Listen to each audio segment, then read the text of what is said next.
Welcome students to नमस्ते physics with God sir. Way optics बच्चे हमने पूरा कंप्लीट कर लिया है और आज हम प्रीवियस ईयर्स के क्वेश्चंस करके देखते हैं जिससे कि आपको पता लगे कि भाई किस चैप्टर के कैसे कैसे क्वेश्चन आते हैं।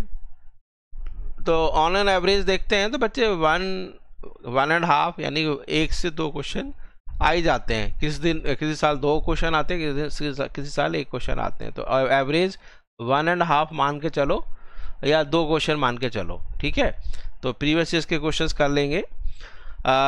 उससे पहले जो आज ही बच्चे ज्वाइन कर रहे हैं तो उनको मैं बता दूं कि हमारे पास रे ऑप्टिक्स, ऑप्टिकल इंस्ट्रूमेंट, वे ऑप्टिक्स की ये पूरा कंप्लीट हो चुके हैं। इन सब की प्ले लिस्ट है और साथ साथ जो 12th के स्टूडेंट्स हैं वो 11th के भी चैप्टर्स कर सकते हैं, which are the backbone of physics, particularly Newton's laws of motion, work power energy, rotation motion. ये सारे प्लेलिस्ट बन रही है बच्चे, ये सब देख सकते हैं। और चलिए अब लेक्चर की तरफ चलते हैं, ठीक है। उससे पहले as usual we are very grateful to Namaste Kavita channel for providing us a clip of motivational song for our students. तो चलिए बच्चे वो एक थोड़ा सा देख लेते हैं, उसके बाद फिर हम कंटिन्यू करेंगे प्रीवियस ईयर्स के क्वेश्चन। मंजिल की फिक्र ना कर, तेरी मंजिल तो है सिकंदर। मंजिल की फिक्र ना कर, तेरी मंजिल तो है सिकंदर। ओरे मनवा तू क्यों बिखरा जब तेवर सही, इरादे है सही। ओरे मनवा क्यों तू डोला, अग्नि का तेज है तू, सूर्य का प्रकाश है तू, तपस्वियों का तप है तुझ में कहीं। ये है तेरी असीमता, तू रखता है जो इतनी नमी। ओरे मनवा तू डोला, तेरी खुद से नहीं है पहचान, तभी तू डोला, तभी तू भूल जा।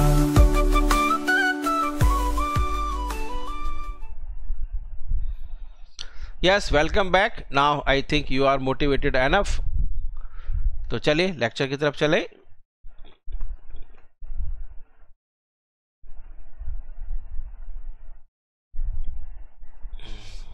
तो बच्चे ये मैंने प्रीवियस ईयर्स के क्वेश्चंस निकाल लिए हैं, तो चलते हैं। फर्स्ट क्वेश्चन देखो, इतने टफ नहीं आते हैं ज़्यादातर। देखो मैंने आपको कराए होंगे अपने उसमें नोट्स में। ये देखना जरा, to coherent sources of light interfere and produce fringe patterns on screen for central maximum the phase difference. अब आपको बताओ सेंट्रल मैक्सिमम के लिए हमने आपको बताया था कि जो पार्ट डिफरेंस है, द फेज डिफरेंस है, द फेज डिफरेंस जो बच्चे होता है, किसी को याद है तो this is equal to n into 2 pi. और n जो होता है बच्चे कहाँ से, 0, 1, plus minus 1, plus minus 2 so on. तो बच्चे सेंट्रल के लिए ये था, ठीक है, सेंट्रल मैक्सिमा। यदि सेंट्रल मैक्सिमा कर रहे हैं आप तो n इज इक्वल टू 0 हो गया। इसका मतलब फेज डिफरेंस विल बी 0, यानी सेम फेज में वेव्स मिलेंगी। तो ये हो गया पहला क्वेश्चन। चलते हैं next. In Young's double slit experiment, तो देखो ऑप्शन 1 है क्या, यस ऑप्शन 1 है, ठीक है। Second question, in Young's double slit experiment if the separation between coherent source is halved. अच्छा, कोहेरेंट सोर्स का बीच में सेपरेशन को हाफ कर दिया है and the distance of the screen from the coherent source is doubled, then the fringe width becomes. अच्छा, beta का बच्चे डायरेक्ट एक्सप्रेशन बताओ। बीटा जो होता है आपके पास, ये है ऑप्शन क्वेश्चन नंबर 2, ये था क्वेश्चन नंबर 1। तो बीटा होता है बच्चे lambda into big D upon small D. अभी क्या कह रहा है, the distance of the screen from the coherent source is doubled और उसको हाफ कर दिया स्मॉल डी। तो ये बच्चे देखो कैपिटल डी और स्मॉल डी पर डिपेंड कर रहा है। तो यदि हम पहले 1 1 ले लें इसको, ठीक है, तो इसको मानो 1 1 1 ले लेते हैं, इज प्रोपोर्शनल टू 1 अपॉन 1। अब बच्चे बीटा डैश कितना हो जाएगा, is proportional to capital D कितना हो जाएगा 2 एंड वो हो जाएगा हाफ। इसका मतलब कितना आ गया, प्रोपोर्शनल टू 4, यानी बीटा डैश कितना आ गया बच्चे, 4 टाइम्स बीटा हो गया नहीं। तो ऐसे मैंने बताया था नंबर ले लिया करो, तो इट बिकम्स 4 टाइम्स। ठीक है, चलिए आगे क्वेश्चन नंबर 3। क्वेश्चन नंबर 3 इधर है। In young double slit experiment, if there is no initial phase difference between the light from the two slits, a point on the screen corresponding to the fifth minimum has part difference। ठीक है, तो आपके पास path difference जो होता है वो मैंने बताया था, देखो गड़बड़ मत कर देना, मैंने जैसे कहा था वैसे करना। ऑड मल्टीपल ऑफ वेवलेंथ λ/2 होता है। If there is no initial phase difference between the light from the two slits, a point on the screen corresponding to the fifth minimum। अब मैंने बताया था कि 2n+1 मत लेना, 2n-1 लोगे तो n इज इक्वल टू 1 2 3 चलेगा। तो बच्चे फिफ्थ के लिए for fifth minima n is equal to 5 रख लेंगे, तो पार्ट डिफरेंस कितना आ जाएगा, तो path difference will be equal to, यहीं से देख लेते हैं, तो path difference is equal to 2 into 5 minus 1 into λ/2। तो 10 में से 1 के 9, तो 9 λ/2 इसका आंसर आना चाहिए। यस करेक्ट है। तो सीधा सीधा आप देख रहे हो हमने कुछ नहीं किया है, सीधा फॉर्मूला लगाया है, और जो मैंने आपको बताया था फॉर्मूला बेस्ड क्वेश्चन आते हैं। ये देखो, in Young's double slit experiment when light of wavelength this was used, the angular width of the first minimum formed on the screen placed 1 meter away was found to be 0.2 degree. What will be the angular width of the first minima if the entire experiment apparatus emerged? तो simple सी बात है कि जो theta होता है वो proportional to lambda होता है, λ/d। तो थीटा इन मीडियम मैंने बताया था आपको is equal to theta in air upon mu, बस तो म्यू से डिवाइड कर देना।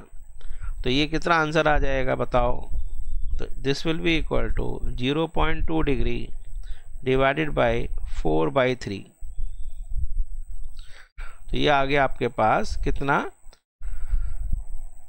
तो ये इसको हम 10 इधर कर लेते हैं, तो 2 2 जा 4, तो ये हो गया आपके पास 2 2 जा 4 और 1.5, तो 1.5 यानी 0.15 डिग्री आ जाएगा बच्चे। क्यों 0.15 डिग्री, फर्स्ट ऑप्शन आना चाहिए, है या नहीं? Yes, option first is correct. तो सीधा मैंने बताया था म्यू पे डिपेंड करता है जब एपरेटस को हम किसी मीडियम में डाल देते हैं। तो चलो next question. In Young's double slit experiment the separation d between the slits is 2 millimeter। Small d दे रखा है बच्चे, क्वेश्चन नंबर 5 देखते हैं। Small d is equal to 2 millimeter। The wavelength lambda of the light use is 5896 angstrom and the distance d between the screen and the slit is 100 centimeter। चलो okay. It is found that the angular width of the fringes यानी beta का β/d क्या था बच्चे बोलो, beta equal λ/d/d, तो λ/d ये दे रखा है 0.20 डिग्री। To increase the fringe angular width to 0.21 with same lambda and d, the separation between the slits is अच्छा ओके, बस हो तो गया। तो 0.21 देखो बच्चे 0.20 इज प्रोपोर्शनल टू 1/d1। चलो, और 0.21 इज प्रोपोर्शनल टू 1/, क्यों दिमाग लगा रहे हो, d2। तो सीधा सीधा आप इसको डिवाइड कर दो, तो 0.2/0.21 इज इक्वल टू d2/d1, ये कैंसिल कर देना। तो d2/d1 देखो कितना आ रहा है, इसको इधर ले जाता हूँ। तो d2/d1 से तो d2 is equal to d1 times into 20/21, that is d1 जो था बच्चे 2 मिलीमीटर था, 2 इंटू 20/21, देखो करीब करीब 40, तो 40/21, तो ये बच्चे करीब करीब कितना आ जाएगा, 1.9 के करीब आ जाएगा। सही है, ऑप्शन चेक कर लो ना। ठीक है, ये आपका आंसर आ गया। ठीक है, तो सीधा सीधा इनवर्सली प्रोपोर्शनल टू टी से हम क्वेश्चन कर सकते हैं। 5 क्वेश्चन आराम से हो गए। ठीक है, चलो आगे नेक्स्ट क्वेश्चन। इसको जूम कर लिया है मैंने। Young's double slit experiment is first performed in air, then in a medium other than air. It is found that the 8th bright fringe in the medium. अच्छा, ये बहुत सिंपल सा question है।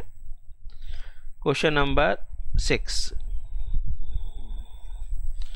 मीडियम चेंज होने पर बच्चे lambda change होती है। It is found that the 8th bright fringe in the medium lies where the 5th dark fringe lies in air. The refractive index of the medium is nearly। सही है, बस ध्यान रखना है कि जो लैम्डा इन एयर जो होता है वो आपका mu times lambda in medium है। समझ में आ गया नहीं भाई? इतना सा ही तो यूज़ करना है, mu equal to lambda in air upon lambda in medium. तो अब आपके पास जो y है मैक्सिमा हो या मैक्सिमा के लिए पोजीशन सेंटर से, वो होता है बच्चे n lambda D by D. अब ये कहता है it is found at the 8th bright fringe in the medium, यानी कि 8 into lambda in medium into D by D is equal to 5th dark fringe lies in air. Minima, अच्छा dark fringe के लिए क्या था बच्चे बोलो, y minima. अभी बताया था मैंने 2n-1 into lambda D by 2d, 2d है नीचे, तो 5th है तो इसका मतलब कितना आ जाएगा, तो 2 5 10, 2 into 5-1 into lambda in air into D by 2d, यही है ना। 5th dark fringe lies in air. ठीक है, अब इसमें बच्चे d से d कैंसिल हो जाएगा, d से d कैंसिल हो जाएगा। अब ये हो जाएगा 8 lambda in medium is equal to 2 5 10-1 9, lambda in air कितना है, mu times lambda in medium upon 2 ना कैंसिल, 2 ना रह जाए, तो लैम्डा मीडियम भी कट गया, तो 2 8 16, तो mu in medium is equal to आ गया 16/9, तो 9 1 जा 9 7 9 7, ठीक है 7 बचे, 9 7 जा 7, फिर यही आता जाएगा बच्चे बार बार, 1.77 के करीब आ जाएगा। चलो देखते हैं, थोड़ा सा और बढ़ जाएगा क्या, 1.77 आ रहा होगा। ठीक है, एक बार और देख लो भाई। फिर आपके पास ये देखो, फिर 7 बच रहे फिर 7 फिर 7 फिर 7 ऐसे आता जाएगा। दिस इज 1.78, चलो 1.78 आंसर आ गया। तो इसमें कोई ज़्यादा बड़ा क्वेश्चन नहीं था, आपको बस क्या निकालना था, मैक्सिमा के लिए यानी ब्राइट फ्रिंज के लिए उसका फॉर्मूला है n lambda D by D, and बच्चे डार्क फ्रिंज के लिए वो था आपके पास 2n-1 into lambda D by 2d। पर ध्यान ये रखना कि जो वेवलेंथ है वो मीडियम में चेंज होती है। क्वेश्चन नंबर 6 सबको आ गया, अच्छा क्वेश्चन है, ये बहुत आते हैं ऐसे क्वेश्चन। क्वेश्चन नंबर 7 देखते हैं। The intensity at the maximum in a Young's double slit experiment is I0। Maximum intensity समझ में आ रहा है, यानी कि आपके पास हर सोर्स की इंटेंसिटी यदि I है तो आई नॉट जो है बच्चे वो पता है कितना है, तो I naught is equal to, question number 7 चलते हैं। तो I naught is equal to, इसको हम ले सकते हैं 4i। आई जो है बच्चे ईच सोर्स की है। The distance between two slit is, ये दे रखा है 5 लैम्डा दे रखा है, ये this is 5 lambda, where lambda. अच्छा, what will the intensity in front of one of the slit, इस स्लिट के सामने पूछ रहा है। ये जो डिस्टेंस है y, ये बच्चे d के बराबर है।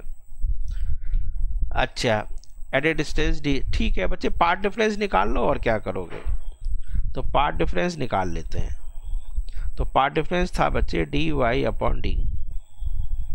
चलो, तो path difference is equal to d है बच्चे 5 लैम्डा इंटू y की वैल्यू कितनी है, स्मॉल d।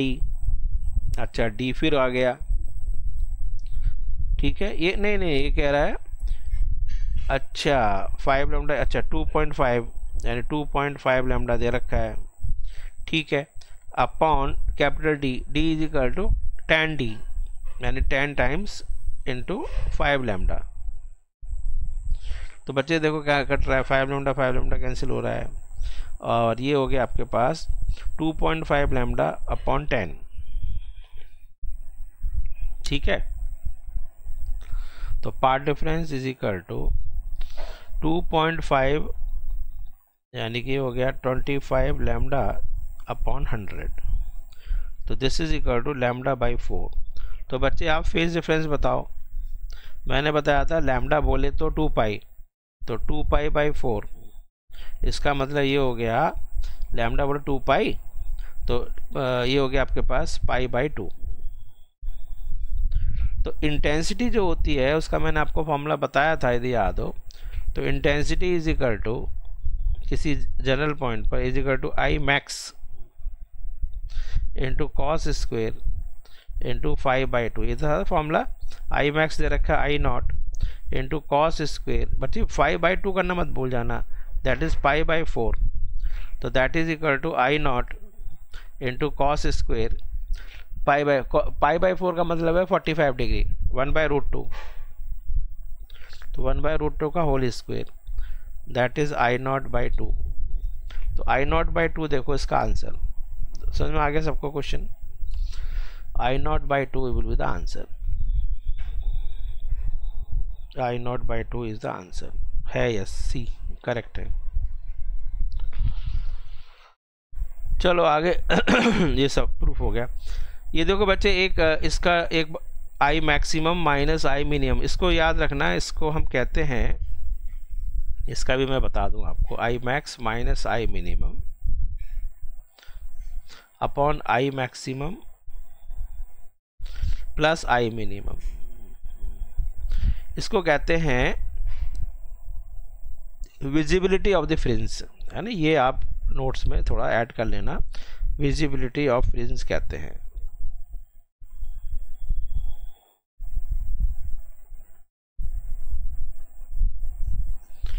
और इस पर बच्चे क्वेश्चन उन्होंने बना दिया है, the interference pattern is obtained with 2 collides, the light sources of intensity ratio n in the interference pattern the ratio, अच्छा ओके। तो आप जरा मुझे बताओ कि इंटेंसिटी रेशियो दे रखा है, यानी कि I1, एक मिनट, कि I1 upon I2 is equal to n, इसका मतलब ये मान के चलो कि I2 यदि I1 है तो I1 बच्चे n है, ऐसा कर ले। तो आप जरा मुझे बताओ कि I जो होता है उसका फॉर्मूला याद है, is equal to I resultant is equal to I1 plus I2, अच्छा, प्लस 2 रूट I1 I2, क्योंकि अलग अलग है ना, इंटू कॉस फाई। अच्छा, मैक्सिमम की बात करेंगे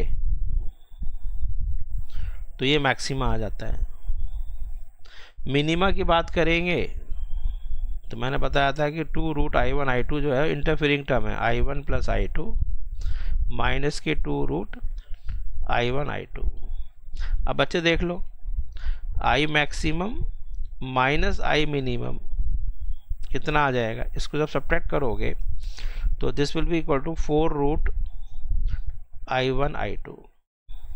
और बच्चे I maximum plus I minimum करोगे तो this will be equal to, add करोगे तो 2 times into I1 plus I2 हो जाएगा। अब आप देख लो बच्चे, इससे तो आप इसको डिवाइड कर दो, तो यदि आप डिवाइड कर रहे हो यहाँ पर तो ये भी डिवाइड हो जाएगा। तो ये आ गया आपके पास 2 times root I1 I2 upon I1 plus I2।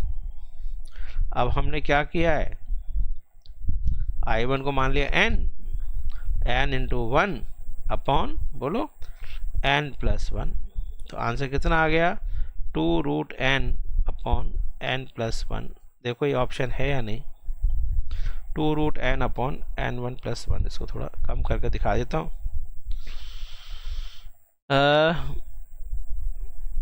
2 root n upon n plus 1, yes option तो है।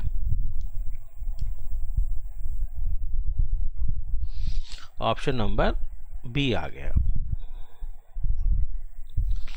सही है, देख लो। चलिए, तो काफ़ी क्वेश्चन हो रहे हैं, जल्दी देखते हैं। ये क्या क्वेश्चन है, इसको थोड़ा बड़ा कर लेते हैं। ये तो हो गया ना सारे, ठीक है। इसके बाद in double slit experiment the 2 slits are 1 millimeter apart and the screen is placed 1 meter away. A monochromatic light of wavelength is used, what will be the width of each slit for obtaining 10 maxima of double slit within the central. अच्छा, ये दोनों mix किया है, good question. इसमें क्या किया है, in double slit experiment the 2 slits are 1 millimeter apart and the screen is placed 1 meter away. A monochromatic light of wavelength इतने is used, what will be the width of each slit for obtaining the 10 maxima of double slit within the central maxima of single slit। अब single slit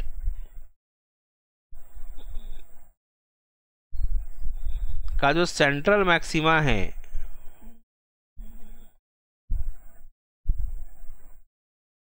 ये होता है बच्चे 2 lambda into D by ए।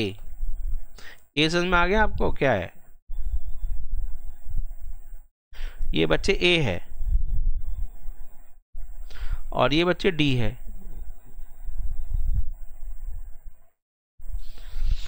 तो इतने distance में what will the width of the each slit for obtaining 10 maxima of double slit within the centre. इसमें 10 मैक्सिमाज आ रहे हैं, इज इक्वल टू 10 इंटू मैक्सिमाज।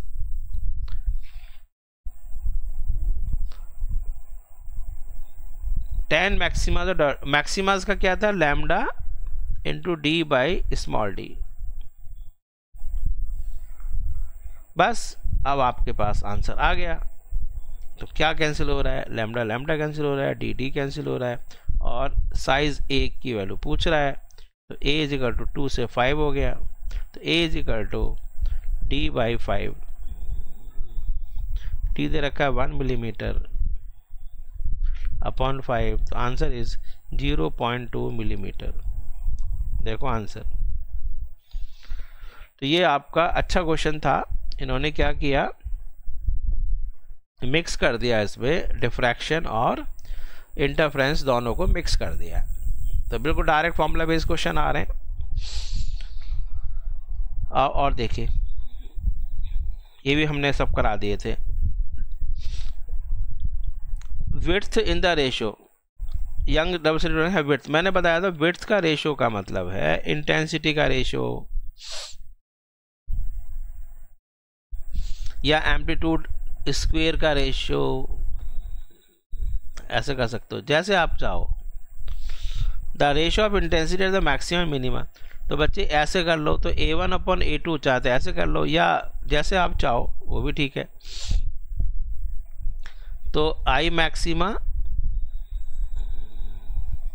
ये देख लेना I मैक्सिमम है ना ऊपर, हाँ I minima is equal to square तो कर ही देंगे तो √I1 plus √I2 upon √I1 minus √I2 का होल स्क्वायर। तो आपके पास I1 यदि 1 है तो I2 आपके पास 25 है, तो ऐसे कर लो। तो √1 प्लस √25 अपॉन √1 प्लस √25 का होल स्क्वायर। तो ये आ गया आपके पास का स्क्वायर। तो 1 प्लस 5 अपॉन, बच्चे ये नीचे माइनस है नहीं, एक मिनट, 1 माइनस 5, तो ये हो जाएगा 6 अपॉन माइनस के 4। तो 2 3 जा 6, 2 2 जा 4, तो बच्चे 9:4 आ रहा है आंसर। 9:4 फर्स्ट ऑप्शन हो गया। तो इसमें भी कुछ ज़्यादा बात नहीं थी, आपको सीधा सीधा क्या करना चाहिए था, विड्थ का रेशो जो है स्लिट का इंटेंसिटी के रेशो के बराबर होता है। ठीक है, बस नेक्स्ट चलते हैं। In Young's double slit experiment the intensity of light at a point on the screen where the path difference is lambda is K. ये मैंने करा दिया था आपको यदि याद हो। तो उसके बाद फिर पूछ रहा है the intensity at a point where the path difference is lambda by 4। ठीक है, अब पीछे चलते हैं। The intensity of light at a point on the screen where the path difference is lambda is k। जहाँ पर path difference lambda है तो वहाँ पर k है। ओके, path difference lambda है तो k है। तो इंटेंसिटी का जो फॉर्मूला मैंने बताया था that is equal to I maximum into cos square 5/2 से कर लेना। तो ये हो गया बच्चे k is equal to I max into cos square. अब पाथ डिफरेंस बच्चे लैम्डा है तो फेज डिफरेंस कितना है 2 पाई, तो 2 पाई/2 यानी कॉस स्क्वेयर पाई। अब अगला पार्ट क्या कह रहा है, the intensity point with the path difference lambda by 4। अच्छा, तो पहले वाले में तो समझ में आ गया आपको। तो पहला वाला जो केस था उसमें था k is equal to I max into cos square pi, and दूसरे वाले में intensity is equal to I max into cos square. बच्चे लैम्डा बाई 4 का मतलब हो गया 2 पाई/4 दैट इज पाई/2। तो कॉस स्क्वेयर 5/2 है तो यहाँ पाई/4 लिखेंगे। तो इसका मतलब आपसे क्या हो गया कि I maximum, I is equal to I maximum I, अच्छा रुको मैं इन दोनों को डिवाइड ही कर देता हूँ। ठीक है, ऐसा कर लेते हैं। तो I अपॉन k, तो I upon k is equal to I max तो कैंसिल हो जाएगा। तो ये हो गया कॉस स्क्वेयर पाई/4 अपॉन कॉस स्क्वेयर पाई। तो पाई/4 का मतलब हो गया 1/√2, 1/√2 का मतलब है 1/√2 का होल स्क्वेयर, और कॉस 180 -1 तो -1 का होल स्क्वेयर। तो आंसर बच्चे 1/2। तो I जो आना चाहिए वो k/2 आना चाहिए। आ रहा है k/2। तो क्वेश्चन जो है समझ में आ रहा है आपको, फॉर्मूला बेस्ड ही आ रहा है। चलो और कर लेते हैं। इसमें और कितने क्वेश्चंस हैं, ज़्यादा नहीं है। तो आज हम इतने यहाँ तक कर लेते हैं। The colour of thin soap, ये तो आसान है। Colour of thin soap bubbles are due to interference है, नहीं तो डायरेक्ट फॉर्मूला बेस्ड था, ये हो गया। और अच्छा 12th क्वेश्चन क्या है, in young double slit experiment the two slits are 2 mm apart and are illuminated by photons of two wavelength। अच्छा ठीक है, at what minimum, मैंने एक क्वेश्चन कराया था कि कहाँ पर मिक्सिंग होंगी, उनकी ओवरलैप कर रही होंगी, याद है क्वेश्चन नंबर 12। गुड क्वेश्चन, ये अच्छा क्वेश्चन आ गया। तो एक वेवलेंथ ये है, दूसरी वेवलेंथ ये है। At what minimum distance from the common central bright fringe on the screen 2 metre from the slit will a bright fringe from one interference pattern coincide with a bright fringe from the other। तो मान लीजिए पहले का y same है, तो y equal to होता है n lambda d by D. इसका मतलब ये हो गया कि n1 into lambda 1 is equal to n2 into lambda 2। तो इसका मतलब n1 upon n2 is equal to lambda 2 upon lambda 1। Lambda 2 है आपके पास 10,000 और ये है बच्चे 12,000। 1 2 3 1 2 3 2 5 जा 10 एंड 2। इसका मतलब पहले वाले की 5th और दूसरे वाले की 6th मिनिमम है। अब आपसे y पूछ रहा है क्या, तो y निकाल लेते हैं। y इज इक्वल टू बच्चे आ जाएगा n lambda n1 lambda 1 d by D. तो n1 कितना है बच्चे 5, लैम्डा 1 है आपके पास 12,000 एंगस्ट्रॉम है, 10⁻⁻10 आ जाएगा, इंटू डी की वैल्यू बच्चे 2 है, अपन स्मॉल डी है 2 इंटू 10⁻⁻3। तो 2 से 2 कैंसिल हो जाएगा। 6 वाला आंसर आ रहा होगा, कुछ सॉल्व करने की ज़रूरत ही नहीं है। देखो 12 5 60 आ रहा है ना, तो 6 मिलीमीटर इसका आंसर आ जाएगा। तो बीच में छोड़ दिया करो, क्योंकि आपके पास 12 5 60 6 जो है केवल एक ही ऑप्शन है, तो वही आपका ऑप्शन आ गया। ठीक है, 12 हो गया, 13 मैंने कर लिया, 14। अब ये बच्चे डिफ्रैक्शन एंड पोलराइजेशन का आ गया। अब लिमिट ऑफ रेजोल्यूशन आपके सिलेबस में नहीं है, हटा दो। ब्रूस्टर एंगल, अच्छा ये देखो, the Brewster angle for interference should be, ये अच्छा क्वेश्चन आया है एक बार नीट में, बहुत ही बढ़िया क्वेश्चन है। तो आप देखो बच्चे, म्यू जो होता है, म्यू इक्वल टू 10 IP। जो पोलराइजेशन एंगल है मुझे बताइए, वो आप म्यू की वैल्यू जो है बच्चे 1 से ज़्यादा होगी।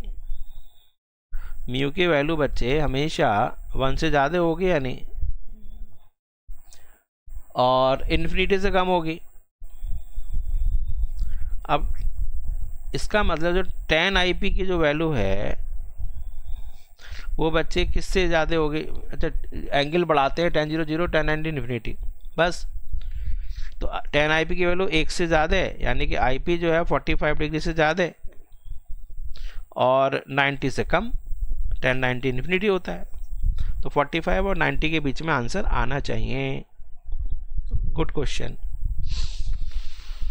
सही है। तो angular width of central maximum in the front of a diffraction is this when the same slit is illuminated by another light, angular width इतने the wavelength of the light is, बिल्कुल सही है, कुछ नहीं करना है।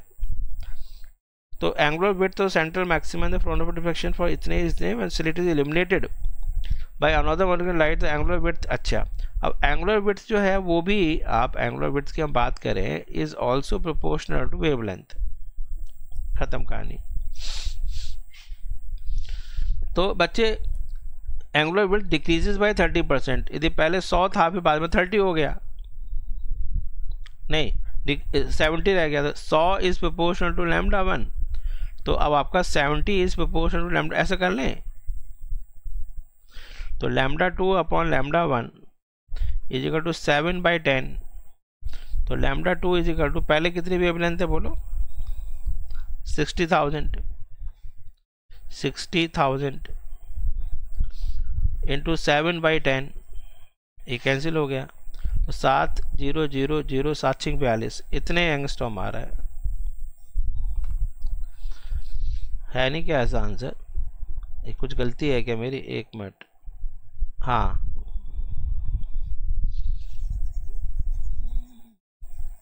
वो कुछ गलत है क्या मेरा? 30 1 मिनट 70% रह गया ना। तो 70 बाई 100, 7 बाई 10, पहले कितनी थी?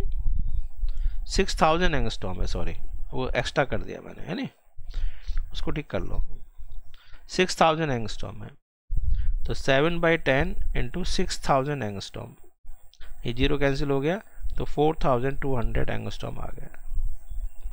तो देखा आपने कैसे किया मैंने क्वेश्चन करने का तरीका फास्ट है नहीं, सीधा जिस पर निगाह है, अर्जुन की तरह से निगाह रखो बच्चे, जिस पर जो डिपेंडेंट वेरिएबल, किस इंडिपेंडेंट वेरिएबल डिपेंडेंट वेरिएबल देखो बस किस पर डिपेंड कर रहा है, उसी पर निगाह रखो, आसपास की चीज़ें हटा दो सब। अब ये देखो, अब ये इसमें एंगुलर रेजोल्यूशन, ये देखो astronomical refracting telescope will have large angular magnification, high angular resolution when it has an objective lens of, ये तो आपको सबको ऑप्टिकल इंस्ट्रूमेंट का था है नहीं, हो जाएगा, हमारे मतलब का नहीं है, इस चैप्टर का नहीं है। चलिए जी, अनपोलराइज, ये देखो unpolarised light is incident from air on a plane surface of a material of reflected is mu. At its particular angle of incidence I, it is found that the reflected and refracted rays are perpendicular to each other. ठीक है, which of the following option is correct for situation? ये वही वाला question आ रहा है, Malus law, sorry Brewster law जो हमने drive किया था सर, ब्रूस्टर लॉ वाली तो है ये। तो हमारे पास ये बच्चे अनपोलराइज्ड लाइट इधर आ रही होगी,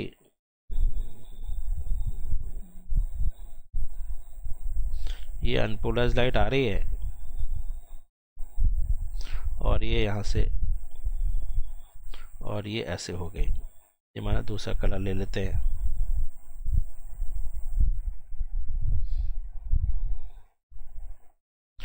ठीक है, ये था, तो ये 90 है, ये बच्चे पोलराइजेशन एंगल है IP, ये भी आपका IP है, और ये सब 90 है, ये R है। Unpolarised light is incident from air on a plane surface of refractive index mu, ठीक है। It is found that the reflected, ठीक है।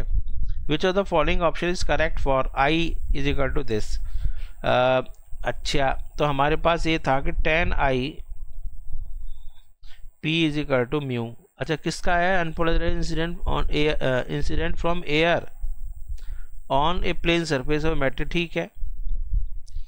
tan IP is equal to mu, तो IP is equal to tan inverse. अच्छा, ये भी गलत है, ये भी गलत है, ये भी गलत लग रहा है।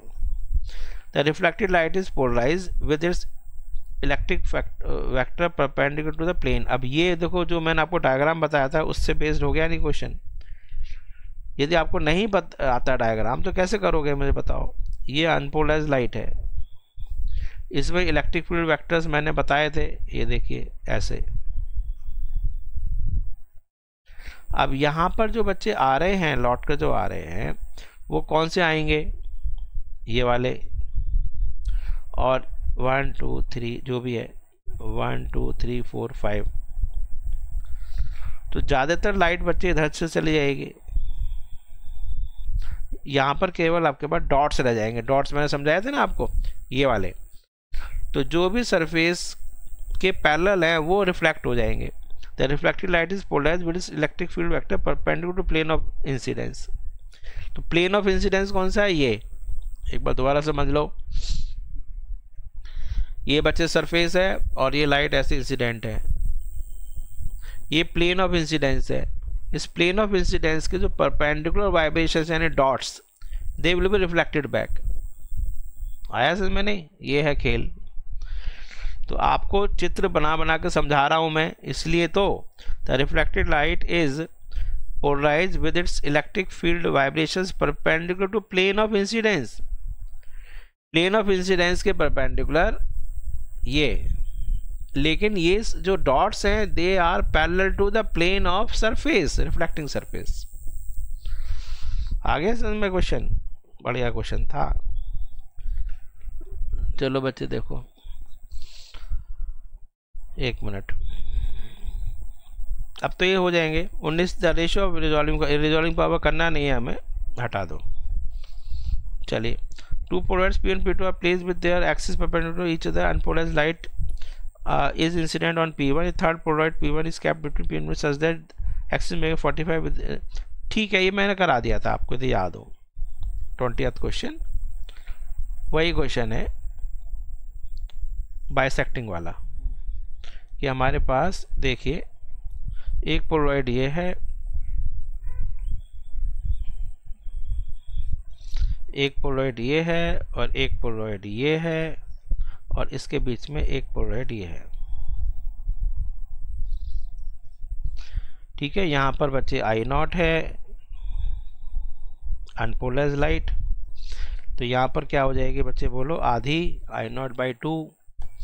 यहाँ पर क्या आ जाएगा, क्योंकि इसमें और इसके बीच में एंगल कितना है 45 डिग्री, तो ये जो I1 ये हो गया, I2 बोलो, I2 is equal to I1 into cos square, याद आ रहा है 45, यानी कि I नॉट बाई 2 इंटू 1/2, यानी कि I नॉट बाई 4 हो गया। थोड़ा तेज़ी से करा कि मैंने अभी किया, कल ही तो क्वेश्चन कराया है, नेक्स्ट पीछे वाले उसमें कराया था मैंने। उसके बाद बच्चे अब ये जो लाइट आ रही है वो ऐसे आ रही है, अब जो लाइट यहाँ आ रही होगी वो ऐसे आ रही होगी, इसके ये 45 डिग्री है तो ये भी 45 डिग्री हो गया ये वाला। तो अब जो यहाँ पर I3 आएगी तो I3 will be equal to I2 into cos square, फिर 45 हो गया, that is I not by 4 into 1/2, that is I not by 8, तो I नॉट बाई 8 ये आ गया। तो ये क्वेश्चन हमने आपको कराया हुआ है और ये भी बताया मैक्सिमम कब होता है, 45 डिग्री पर ही मैक्सिमम होता है। ये देखो बच्चे, in diffraction pattern due to single slit the first minima is observe at angle इतने, when light of incident the first secondary maximum is observe. अच्छा, डायरेक्ट फॉर्मूला है बच्चे, फर्स्ट मिनिमा के लिए था a sin theta is equal to lambda, equation 1। Minima के लिए first secondary minima और first secondary maxima,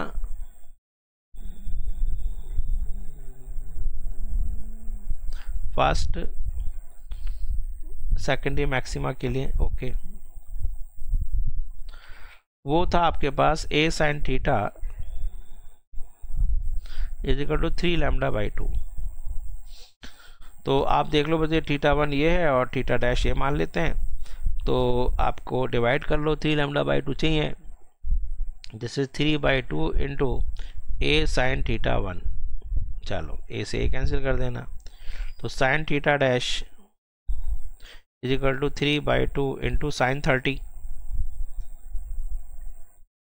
sin 30 half है, 3/4 हो गया, तो sin इनवर्स 3/4 आंसर आ गया। तो वेवलेंथ का कोई चक्कर नहीं है, डायरेक्ट आप सॉल्व करो। तो दिस इज क्वेश्चन नंबर 21। तेजी से हो रहा है, इस क्वेश्चन को देखो जरा।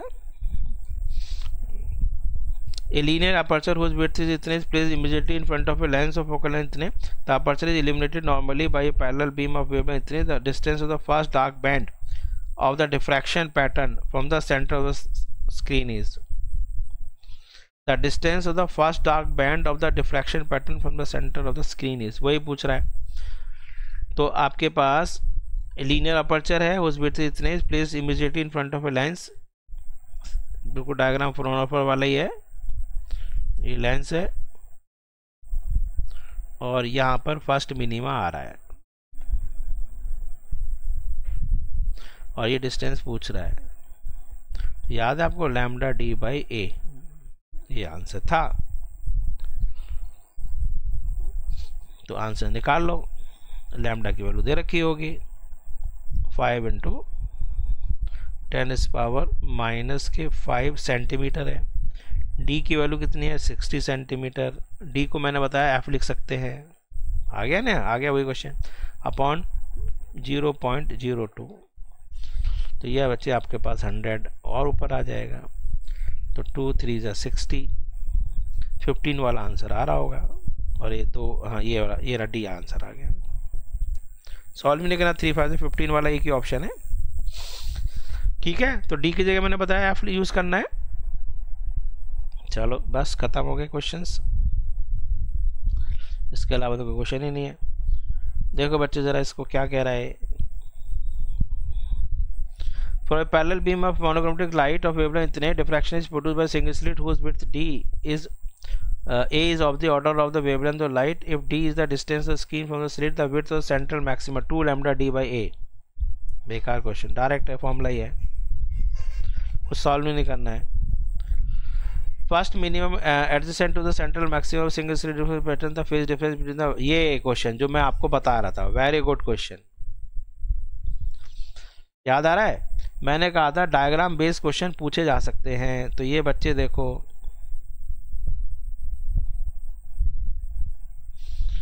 ठीक है, यहाँ से आपके पास ये आ रहा था, ये आपके पास ये हो गया। अब क्या पूछ रहा था? एट द फर्स्ट मिनिमा, तो फर्स्ट मिनिमम के लिए बच्चे जो पार्ट डिफरेंस है ये मैंने बता दिया, लैम्डा लेते हैं। The phase difference between the Huygens wavelets from the edge of the slit and the wavelet from the mid point, बच्चे यहाँ से और इसके बीच में पूछ रहा है। तो ये आपके पास और ये पार्ट डिफरेंस हो गया लैम्डा बाई 2। तो पार्ट डिफरेंस है बच्चे लैम्डा बाई 2, तो फेज डिफरेंस कितना आ जाएगा? 2 pi by 2, that is pi answer आना चाहिए। ठीक था, मैंने कहा था कि एजेस के बीच में पूछ सकता है, एजेस के बीच में फेज डिफरेंस बच्चे कितना है? लैम्डा पार्ट डिफरेंस के करस्पॉन्डिंग 2 पाई, इसके और इसके बीच में पूछ सकता है। फर्स्ट एज और 1/4 के बीच में पूछ सकता है, तो लैम्डा बाई 4 हो जाएगा, तो इसका मतलब 2 लैम्डा बाई 4, यानी कि देख लो ऐसे ऐसे 2 पाई बाई 4। तो ऐसे क्वेश्चंस मैंने आपको कराए हैं अपने नोट्स में, देख लो जो मैं दे रहा था वीडियो लेक्चर। ये देखिए question, beam of light is from a distant source falls on a single slit and resulting diffraction by the observer skin, the distance between the first dark fringe on either side of the central, कुछ नहीं है, दोनों तरफ, यानी कि वो पूछ रहा है 2 lambda D by A.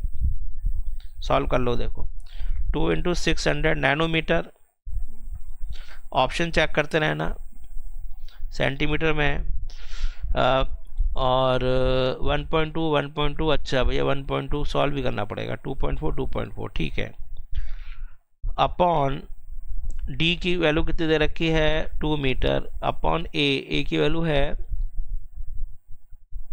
1 millimetre, 1 × 10⁻³ तो 2 × 2 = 4, 24 × 10⁻² -9 + 3, तो ये कितना आ गया? 24 × 10⁻5 -4, तो 2.4 × 10⁻³ 2.4 मिलीमीटर आ रहा है बच्चे आंसर, 2.4 मिलीमीटर आ रहा होगा। 2.4 मिलीमीटर है क्या ऑप्शन? 2.4 millimetre, yes correct. तो 2.4 बच्चे सेंटीमीटर भी है, मीटर भी है, इसलिए आपको अच्छी तरह से देखना पड़ेगा। तो डायरेक्ट समझ में आ गया फॉर्मूला क्या लगाया मैंने? 2 लैम्डा डी बाई ए। तो सेंटर ऑफ द स्क्रीन से फर्स्ट मिनिमा ऊपर, फर्स्ट मिनिमा नीचे। लास्ट क्वेश्चन है बच्चे, the angular resolution of 10 centimetre diameter, ये हमें नहीं करना है नहीं, रिजोल्यूशन वाला ये हमारे पास नहीं है। तो बच्चे देखा आपने, जो न्यूमेरिकल्स करने पर आपको समझ में आ गया कि जो भी न्यूमेरिकल्स हैं वो डायरेक्टली हमारे जो वीडियो लेक्चर जो मैंने दिया है उस पर डायरेक्टली बेस्ड हैं, डायरेक्ट या तो फॉर्मूला बेस्ड हैं, या फिर कुछ क्वेश्चन जो हैं ट्रिकी जो थे बच्चे, उसका मैंने एक्सप्लेनेशन पूरा अच्छी तरह से डायग्राम बेस्ड किया है। जैसे डिफ्रैक्शन का क्वेश्चन था, उसमें एजेस फर्स्ट मिनिमा आ रहा है और वो पूछ रहा है एजेस से जो सेकेंडरी वेव्स आ रही हैं उनके बीच में फेज डिफरेंस कितना है या पार्ट डिफरेंस कितना है, या एजेस और मिडिल के बीच में कितना फेज डिफरेंस है या पार्ट डिफरेंस है। तो ये सारे क्वेश्चंस आपको तभी हो पाएंगे जब आप पूरा वीडियो लेक्चर को अच्छी तरह से पढ़ेंगे विद डायग्राम, ठीक है। तो I think you are comfortable now, तो रिवाइज करते चले जाइए, और अब हम आगे मॉडर्न फेजेस की तरफ चलेंगे, बहुत ही इंपॉर्टेंट है, ठीक है। तो आई एंड द मीटिंग नाउ।